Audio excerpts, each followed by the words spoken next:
بسم الله الرحمن الرحيم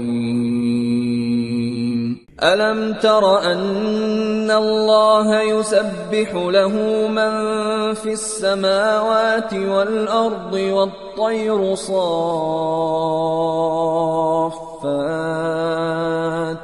كل قد علم صلاته وتسبيحه والله عليم بما يفعلون.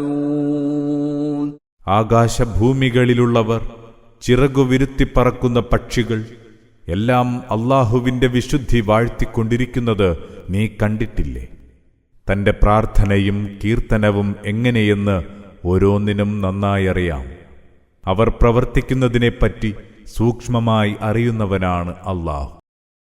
وَلِلَّهِ مُلْكُ السَّمَاوَاتِ وَالْأَرْضِ وَإِلَى اللَّهِ الْمَصِيرُ. ആകാശഭൂമികളുടെ ആധിപത്യം അല്ലാഹുവിനാണ്, മടക്കവും അല്ലാഹുവിങ്കലേക്ക് തന്നെ. أَلَمْ تَرَ أَنَّ اللَّهَ يُزْجِي سَحَابًا ثُمَّ يُؤَلِّفُ بَيْنَهُ ثُمَّ يَجْعَلُهُ رُكَامًا فَتَرَى الْوَدْقَ يَخْرُجُ مِنْ خِلَالِهِ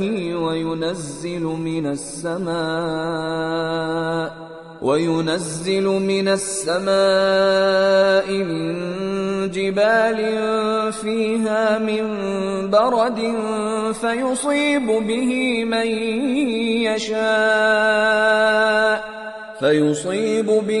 من يشاء ويصرفه عن من يشاء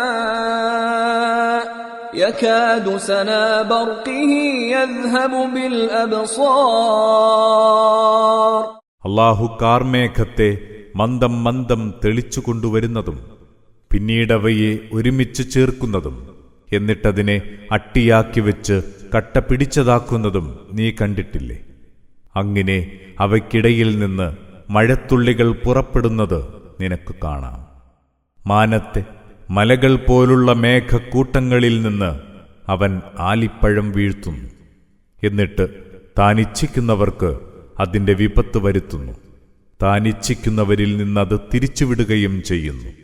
അതിന്റെ മിന്നൽ വെളിച്ചം കാഴ്ചകളെ ഇല്ലാതാക്കാൻ പോന്നതാണ്.